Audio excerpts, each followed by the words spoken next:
Now, our discussion is about financial instrument, intermediaries, markets, and institution. Narinig nyo na ba yan dati? No?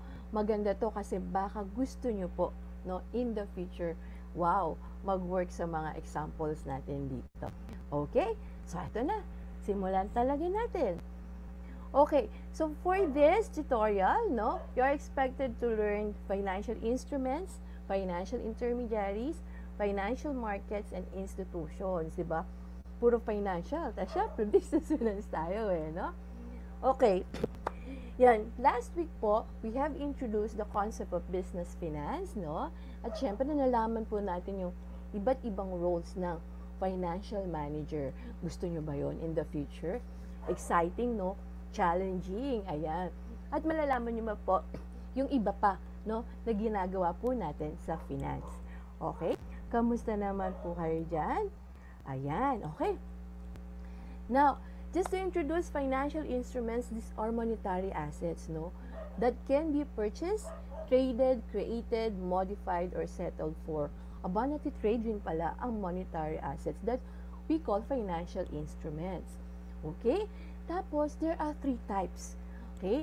Ang financial instruments, we have the cash instruments, derivative instruments, and foreign exchange instrument. Ayan po, no?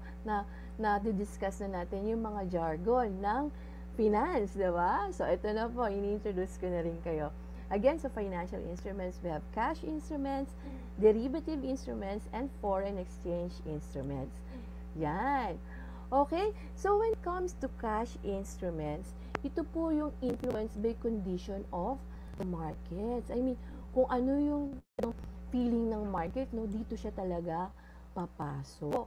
Okay. Cash instruments, we have securities and deposits and loans. Securities, they have monetary value and traded in the stock market. Narinig niyo na ba yung stock market?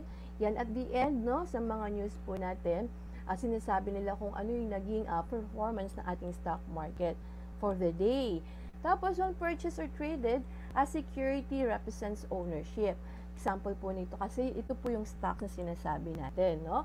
At tina-trade po yan sa stock exchange. So, here we have the Philippine Stock Exchange. Another thing, we have the deposit and loans, which represents monetary assets that have contractual agreement between parties, di ba? So, pag nagde-deposit ka, syempre, nag-look forward tayo sa interest. Pag loans rin, ano? So, kailangan may interest rin. So, it's a monetary obligation, okay? Yan, ito medyo baka nosebleed kung tawagin, no? So, we have the derivative instruments, no? Have values determined from underlying asset. Kaya siya derivative. That means yung value niya derived kung anong instrument siya naka-invest.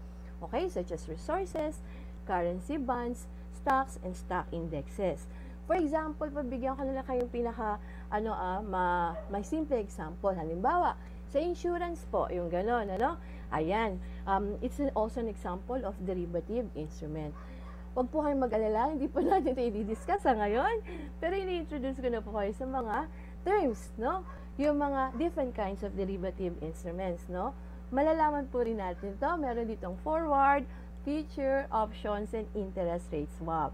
O, diba? Challenging talaga yung finance. Ayan. Ito medyo familiar na kayo. Kasi naririnig nyo na yung mga rates, no? Ng mga different currencies natin. Tama po? Ayan. These are financial instruments that are represented on the foreign market and primarily consist of currency agreements and derivatives. Yung derivatives, ano, narinig na naman po natin. So, dito sa foreign exchange, meron diyang spot, outright forwards, currency swap. Huwag po kayo mag-alala in the following tutorial po. Ayan, no, pwede po natin yung ma-discuss. No? So, ayun po ang ating ano po. Okay, so ito naman po, asset classes of financial instrument. Tandaan lang po, dalawa lang talaga dyan. So, debt-based, yung utang, no? Yan, debt-based financial instruments and equity-based financial instrument. When we say debt-based financial instruments, mechanism that an entity can use to increase the amount of capital in the business, no? Includes bonds, debentures, mortgages, treasuries, credit card, and line of credits. Ano ba yung mga terms na yun? So, mag-aaralan po natin yan. Pero, isipin niyo, for example, bond po, no? Pagka nag-issue, utang po yun. Nangungutang yung issuer. Okay? Pag equity naman, so it serves as legal ownership of an entity, no? Examples ito, common stocks, preferred stocks, no? Convertible debentures. Yung convertible debentures, pwede po nilang i-convert yan to stock, no? From bonds, pwede siyang convert sa stocks kung ganyan po siyang may feature. Okay? Tandaan po, ang debt po ay utang. Pwede pong ang company, no? Pwede mag-issue ng securities, pero as bonds, mangungutang sila. Pwede rin silang mag-issue ng securities na stock, na pag kayo po nag-avail ng stock, magiging part owner kayo ng company. Okay po? Ayan. Now, we have also the financial intermediaries. So, these are the institutions which act as middleman. So, buti na lang may intermediaries, no? They channel funds from individuals or corporations with surplus capital, no? Wow, with surplus capital to other individuals or corporation that require cash, 'di ba? Merong sobrang cash, meron namang nangangailangan ng cash. Buti may intermediary. So, yan, familiar kayo dito. Yan, it includes commercial banks, investment banks, mutual funds, and pension funds. Siguro narinig yun na iba dyan, di ba? Pero syempre, familiar tayo sa bangko. Okay? So, ganito po siya, no? Yung financial intermediary nasa gitna ng lenders at borrowers. So, simply put, yan. So, buti na lang may intermediary, no? Okay. So, ayan. So, functions of financial intermediaries, asset storage, no? So, safe storage for both cash, no? Precious metals, like gold, ha? Pwede po yan. Yan. So, sa banks, halimbawa, they provide records, no? Records ng deposits po ng client. So, maganda rin. So, asset storage. Then, we have also, yan, they also provide loans, di ba? So, short-term or long-term loan, actually, yan po talaga yung, ano, no, parang core business ng financial intermediaries, yung mag-provide ng loan. So, they also channel funds from depositors with surplus again, tapos sa depositors na kailangang mangutang. Then, investments. Ayan, investments. Pagka natuto na kayo mag-savings, next level, investment naman. Okay, mutual funds and investment funds. Yan, meron tayo dyan. Employee in-house investment specialist. So, pagdating naman sa investment, ito, medyo kailangan may mga lisensya na po talaga yung ano, no? Ayan, yung mga talagang nag-handle nito sa atin. So, for this slide pa, functions, ituloy natin sa isang slide yan. Asset storage, no? Providing loans and investment. Pero pwede ko po munang batiin. Hi, Ma'am Carissa Holmes Christian. Yan, good morning po. Hello po, Rogin Latorre. Good morning po. Ayan, welcome po sa Business Finance. Ano pa? Ano pa yung ibang functions? Yan, madami pa po yan. Pero pag-usapan natin yung benefits. Bakit? Ano yung benefits ng may financial intermediary? Number 1, risk. Ano po ba yung risk? Diba? Risk uncertainty, no? Talagang hindi natin alam kung ano yung pwedeng mangyari. So, with financial intermediaries, na-spread niya yung risk. Halimbawa, ikaw, no, may pera ka po, magpapautang ka sa, anong pipiliin nyo? Sa isang tao o sa maraming tao? No? So, ganun yung parang ginagawa ng intermediary. Na-spread niya yung risk. Kaysa sa isa lang siya magpautang na sobra yung risk na hindi makabayad, no? At least kung sa marami niya yun magpapautang, no? At least maraming chances rin na pwedeng mabayad yung pinautang niya. Okay? Tapos, ang financial intermediaries, no, economies of scale, they can take deposits from large number of customers and also lend money to multiple borrowers. Hindi kaya ng isang tao yon, di ba? So, financial intermediary yon.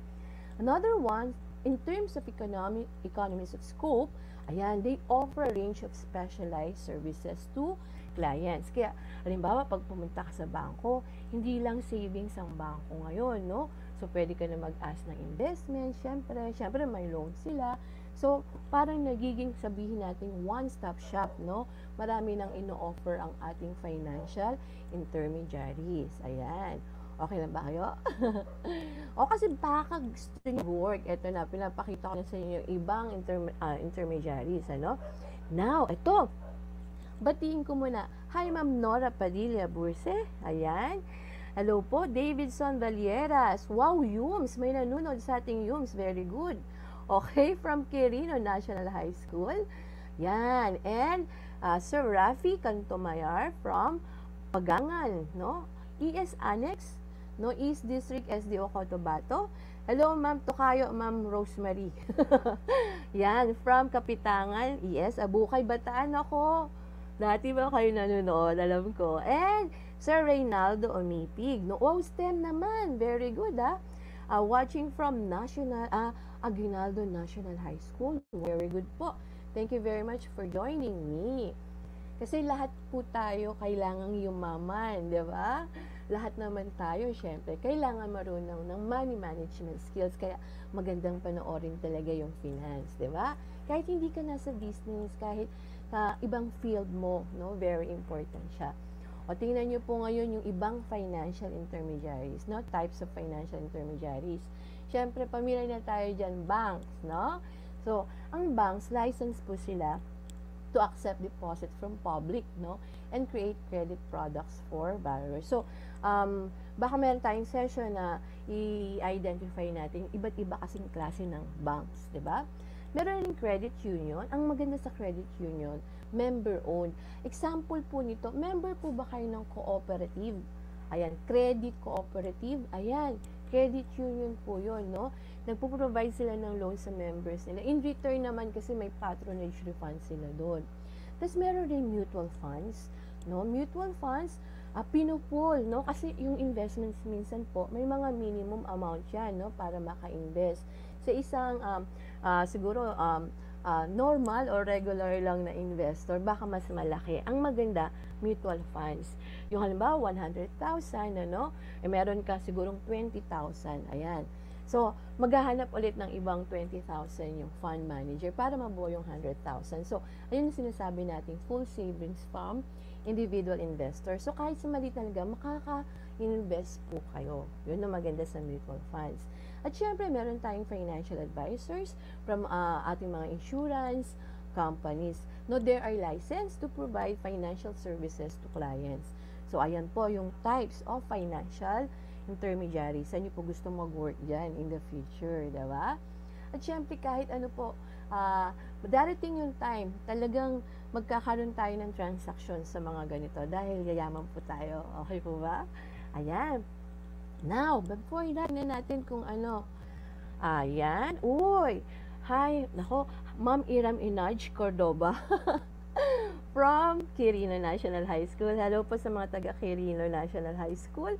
Hi Hazel, Mamokan, ayan, grade 12, yeah, ABM, o diba, subject na to ngayon.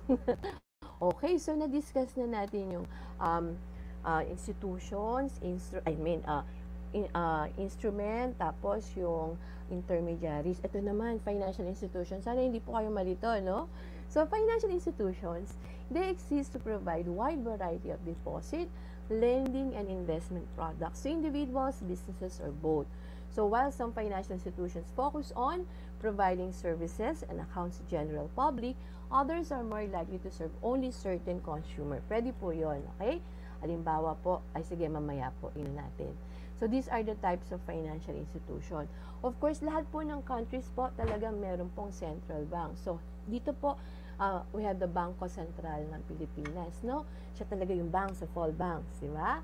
Yan. We have also the retail and commercial banks. So, lagay na natin pati mga universal banks, no? Internet banks, in na in ngayon, di ba? Tapos, mortgage companies, credit unions, savings and loan associations. Ito yung sinasabi na nagkikater lang sa particular clients, no? Mga investment banks, yan. Brokerage firms in terms of gusto niyo po ba ng maging stocks, no? Bumili ng stocks, ayan, kailangan natin pupuntahan ng mga brokerage firms, no? And of course, yung insurance companies. I think, mas familiar rin po kayo sa insurance companies dahil nakikita natin ang kanilang advertisement, no? Ayan. Ano naman yung role ng financial institution?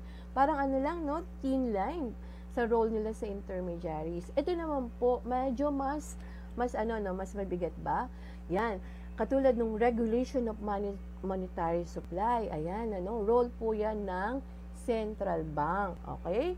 So, banking services, insurance services, capital formation, tapos they act as government agent for economic growth, so BSP pa rin yan, ano? So, financing the small and medium-scale enterprises, yung ating different banks, investment advice, no? Yan, pumapasok rin ang ating mga financial advisors, pension fund services, trust fund, investment advice. Di ba po? Na-encounter nyo na po ba mga term na to? Wag po kayo mag-alala. Sana may isa-isa natin po siya sa mga susunod. Okay po? Introduction pa lang naman to. Wag po kayo matatakot. Okay? Hello po, Ma'am SP Soriano, watching from Marilao, Bulacan. Thank you very much po for watching. Okay? So, pili na po kayo kung saan nyo gusto mag-work, ano? In the future. Now po, eto naman, may financial market. Pang ilan na to? 4. Okay? Ang financial market, ang tawag rin dyan, capital market. Ayan, capital market. So, they provide an avenue for the sale and purchase of assets such as bonds, stocks, foreign exchange, and derivatives, no? Kasi isipin nyo, paano pag gusto kong mag-trade sa stocks? Gusto kong kumuha ng bonds, saan ako pupunta, 'di ba? So, may financial market talaga, okay? So, businesses investors can go to financial markets to raise money, to grow their business, and to make more money respectively. So, may different types of markets rin po, no? Sana ma-discuss natin yung mga yan, okay? Ito po yung types of financial markets. O to, stock market, ayan. So, trade shares of ownership of public companies. That means yung listed po, no, sa Philippine Stock Exchange. So, yung each share po, lahat naman po ng ating instrument, meron po siyang buy and sell na price para pong doon sa forex mag-convert kayo, no? Meron siyang yung buying rate, selling rate. Ganun din po sa stocks and bonds. So, each share comes with a price and investors makes money with the stocks when they perform well in the market. Pag kayo po, ang ina-advise ko, halimbawa, no, masanay muna tayong mag-save siguro. Pagka nakakuha na tayo ng maraming information at handa na tayo, pwede na tayong pumasok sa mga ganitong instrument, diba? Yung stocks, ayan. Meron ring bond market. So, here, investors buy bonds from company and the company returns the amount of bonds. Ang bond po kasi, ang stocks po, pag in-issue po yan, di ba? Pag kumuha kayo ng bonds, no, stockholder po kayo. Part owner po kayo ng issuer, company issuer, no? Pero pag bond po, no, bonds, pag kayo kumuha ng bonds from the company, creditor po kayo. Pinapautang nyo yung company. So, yun po yung difference nun. Ang masarap sa bond, stable siya kasi meron siyang definite interest, no? Meron babayaran po kayo. Sa stocks, well, according sa market, yung value nila. So, bond market, ayan po, no? So, kailangan meron po itong interest, kaya maganda rin po. So, equity po yung stocks, bond po ito ay debt. Ayan, utang. Okay? Tapos ito po, baka di tayo may commodities market. May commodities market. Dito po, this is where traders and investors buy and sell natural resources, no? Or commodities. Alam niyo yung corn, oil, meat, gold, ano pa ba mga commodities? Pwede po yan, okay? Tinitrade po yan. Commodities market. Okay po? At syempre, papasok na naman si derivatives market, no? Ayan, so involved derivatives or contracts whose values based on the market value of the asset. Tandaan nyo lang po sa derivatives, hindi siya yung instrument talaga. Okay? Yung value niya, kung saan siya in-invest. Kaya underlying assets. Okay? Ayan, medyo related din po itong mga pinagsasabi ko sa isa't isa. Okay? Madidiscuss po natin in the following topics. Yan. Now, syempre there are several functions of financial market, no? They put savings into more productive use. Syempre naman po, hindi lang natatago, no? I mean, na-maximize yung earning potential ng ating pera, no? Sa pag-i-invest sa iba't ibang instruments. So, they also determines the price of security. Syempre, no? Maraming factors involved yan. Makes financial assets liquid. Uy, ito po, anong ibig sabihin ng liquid? 'Di ba? Pag sinabing liquid ka, cash. Opo, yun nako-convert natin sa cash. Tandaan po, cash is king. Kaya kailangan natin na liquid tayo lagi. And of course, it lowers the cost of transactions. In terms, for example lang yung no, halimbawa lang po yung banks, no? Kumbaga, sila na lang yung pwede nyong kausapin kung gusto nyo rin mag-inquire ng products, halimbawa po, no? Na hindi nyo na kailangan isa-isa pa, iba't iba pang di ba? Nalo-lower niya rin yung cost tsaka yung time, okay? Pero hindi ko pa po nababati si Brian Valencia Ramos, ayan, from Quirino. Uy, ang gagaling ng mga Quirino National High School, Thank you for joining me. Ayan po, tapos si Ma'am Glyza Dia. Uy, ABM 12, Quirino ulit. Siyempre si Jenica Agustin. Ang galing naman po. Thank you, Mama. Salamat sa pagsuporta. Okay po. Ayan, meron pa ba? Importance sa financial market. Naku, ma-imagine nyo ba kung walang financial market? They provide a place where participants like investors and debtors, no, receive fair and proper treatment. Very professional po. Talagang marami pong rules rin na fina-follow. Ayan, they provide individuals, companies, and government organizations with access to capital. Yun importante doon, di ba? And help lower the unemployment rate. Nakita niyo po sa finance, yung una pa lang yung last week kong pinost, di ba? Ang daming employment opportunities po sa financial industry. Kaya, pwede niyo pong itong consider, lalo na kung ABM po kayo, na maging career niyo po in the future. Ang dami talaga. Ayan, titingnan nyo na lang doon sa interest nyo. Kaysa kayo magaling. Okay, clear na po ba yun? May mga questions naman. Ayan, So, ayun po, ini-introduce na natin sa mga jargons ng finance, no? I'm Ma'am Cecil Silverio from Balbo Elementary School. Okay, tayo lang natin, Ayan, baka naman, napanood nyo kanina. Okay, so, let's go to question number 1. Hindi naman mahihirap. So, it provides an avenue for the sale and purchase of assets such as bonds, stocks, foreign exchange, and derivatives. Ano yan dyan? Yung financial institutions, financial intermediaries, or financial market. Yan na provides an avenue. Tingnan ko lang baka naman mag-answer. Ayan. O sige, tingnan natin. Ano ba ito? Okay? Siyempre, financial market, basta avenue for the sale and purchase. Talagang parang marketplace siya, no? Kung saan ka pwedeng bumili at magbenta. Ito lang financial instruments. Okay? Ayan. So, next question. So, they channel funds. Yan, they channel funds from individuals or corporations with surplus capital to other individuals or corporations that require cash. Ayan naman, Ano kaya yun? Tingnan natin. So, basta pag they channel, they channel funds from individuals or corporations. Ano yan? Ito po ay financial intermediaries. Baka maguluhan po kayo kasi sa mga terms, Ayan. At syempre, yung number 3 natin. A type of financial market which trades shares of ownership of public companies. So, ayan po shares of ownership, yun lang ang tatandaan nyo dyan lagi. Sa answer na to, saan kaya yan? Bond market kaya yan? Commodities or stock market? Sige nga po, tingnan lang natin. Okay, so, sana po, ayan, pwede nyo itong try. Basta sa lahat po ng investment, kailangan po nating alamin lahat, no? Talagang dapat meron po tayong mag-research, no, information, ganyan. So, ito, pagkaya nyo na, paghanda na kayo, marami, kumbaga, may alam na kayo kahit pa paano. Ayan. Anong sagot? Ay, actually, po yan? Stock market po, no? Stock market po yan. Okay po? Ayan. So, these are our references. Wala